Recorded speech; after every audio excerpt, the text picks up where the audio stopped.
313, 70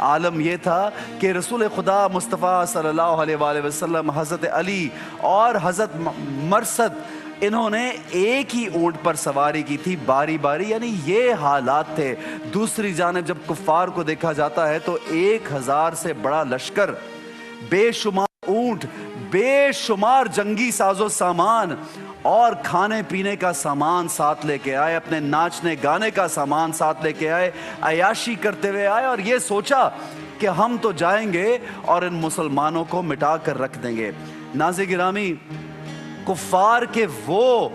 بڑے بڑے جید جو لوگ تھے وہ سامنے آئے تو آقا صلی اللہ علیہ وآلہ وسلم نے یہ کہا کہ مکہ نے اپنے پسندیدہ لوگ بھیجے ہیں، یعنی آپ صلی اللہ علیہ وآلہ وسلم نے جب نام سنے کہ کون کون سامنے سے لڑنے آ گیا تو اپنے صحابہ کو کہا کہ یہ موقع ہے کہ مکہ کی طرف سے تو سارے وہ لوگ آ گئے جو وہاں کی شان ہیں، جو ان کے جید لوگ ہیں، جو یہ سمجھتے تھے کہ ہم روند ڈالیں گے مسلمانوں کو، لیکن نہیں جانتے تھے کہ اللہ کی طاقت، اللہ کی نصرت ان مسلمانوں کے ساتھ ہے۔ ناظرین گرامی، 313 صحاب میں کچھ بچے بھی تھے جو آئے۔ جب اعلان ہوا کہ بچے جو ہیں وہ نہیں شامل ہو سکتے تو ایک بچہ بلبلایا، رونے لگا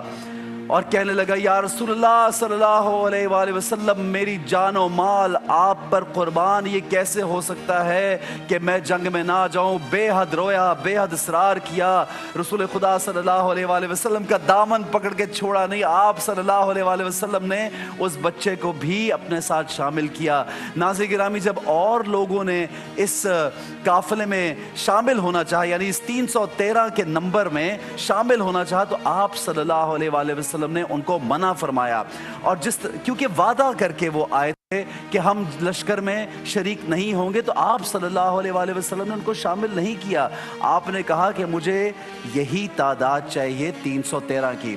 جب جنگ کا آغاز ہوتا ہے، ایک واقعہ جو میری نظر سے گزرتا ہے، کفار کے بڑے بڑے جو پہلوان ہیں وہ سامنے آتے ہیں اسی جنگ بدر کے میدان میں، جو آپ سکرین پہ ابھی دیکھ رہے تھے۔ آپ کچھ دیر کے لیے اگر وہاں پہنچے، سوچئے، دیکھیے کہ کتنے بڑے بڑے وہاں کے پہلوان، عتبہ، شیبہ اور ولید، یہ 3 وہاں کے بہت مشہور پہلوان، انہوں نے آ کے للکارا مسلمانوں کو، انہوں نے کہا، ہے کوئی ہم سے جنگ کرنے والا؟ جب آپ صلی اللہ علیہ وآلہ وسلم کی فوج میں سے 3 انصار گئے سامنے تو انہوں نے لڑنے سے منع کر دیا۔ انہوں نے کہا، ہمیں قریش کے لوگ بھیجو، ہمارے مطابق کسی کو بھیجو جس سے ہم جنگ لڑ سکیں، جن سے ہم مقابلہ کر سکیں، یہ تم کن کو بھیجو؟ تو آپ صلی اللہ علیہ وآلہ وسلم نے حضرت حمزہ رضی اللہ تعالیٰ عنہ کو بھیجا، حضرت علی کرم اللہ وجہہ کو بھیجا، اور حضرت عبیدہ کو آگے کیا۔ اور ناظرین گرامی، حضرت حمزہ نے ایک ہی وار میں عتبہ کو مار ڈالا، حضرت علی نے ولید کو ایک ہی وار میں مار ڈالا، اور شیبہ نے جب حضرت عبیدہ کو زخمی کیا تو امام علی نے ہی کرم اللہ وجہہ نے شیبہ کے بھی 2 ٹکڑے کر ڈالے۔ اور ناظرین گرامی، یہ وہ دن، یوم فرقان، خوشی کا دن، جب مسلمانوں کو نصرت ہوئی، فتح ہوئی، اور مسلمانوں کے دل میں ایمان مزید بیٹھ گیا۔ ناظرین گرامی، اگر میں اور آپ دیکھیں کہ یہ کیا فتح ہے، کیا نصرت ہے، کیا ہی طریقہ ہے، یہ وہ لوگ تھے جن کا ایمان و اعتقاد پورے کا پورا رسول خدا مصطفیٰ صلی اللہ علیہ وآلہ وسلم اور رب کی ذات پر تھا۔ انہی زبردست ہستیوں کا ہم ذکر کریں گے۔ 313 صحابہ جو بدر کے تھے وہ کون تھے، ان کے نام کیا تھے، وہاں پہ کیا معجزات ہوئے، وہاں پہ کس طرح یہ جنگ لڑی گئی۔ آقا صلی اللہ علیہ وآلہ وسلم نے، ناظرین گرامی، آپ ان کی سوچ دیکھیے، سمجھ دیکھیے، جہاں پڑاؤ کیا وہ ایسی اونچائی پہ جگہ تھی کہ جس کے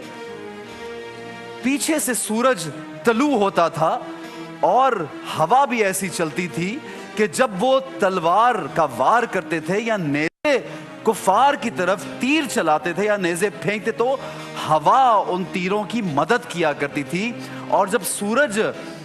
مسلمانوں کے پیچھے ہوا کرتا تھا تو جو کفار تھے ان کی آنکھیں چنیا جایا کرتی تھی، وہ پہچان نہیں پاتے تھے کہ سامنے کون کھڑا ہے۔ یہاں تک کہ بارش ہوئی وہاں پہ تو اس اونچی جگہ سے پانی نکل گیا، مسلمانوں نے اپنے لیے پانی جمع کیا، اور جہاں پہ کفار کھڑے تھے وہاں پہ کیچڑ ہو گیا۔ تو یہ بہت سی ایسے واقعات ہیں ناظرین گرامی، یہ مقام آپ اسکرین پر دیکھ رہے ہیں اور اسی بابرکت مقام کا ذکر کریں گے جہاں پہ مسلمانوں کو اللہ نے بہت بڑی کامیابی دی، اور شہدائے بدر کے نام بھی ناظرین گرامی ابھی آپ کے سامنے ہم نے اسکرین پر دکھائے ہیں۔ انہی کا ذکر خیر رہے گا، یہی برکتیں، یہی خوبصورت ساتھ ہیں، اور پتہ ہے کہ رب تعالیٰ سے جب دعا کریں تو خوبصورت اور اللہ کے محبوب اور پیاروں کا واسطہ ضرور دیں، ان کا ذکر ضرور کریں۔ تو یہ اللہ کے پیارے ہیں جن کا آج ہم ذکر خیر جاری رکھیں گے۔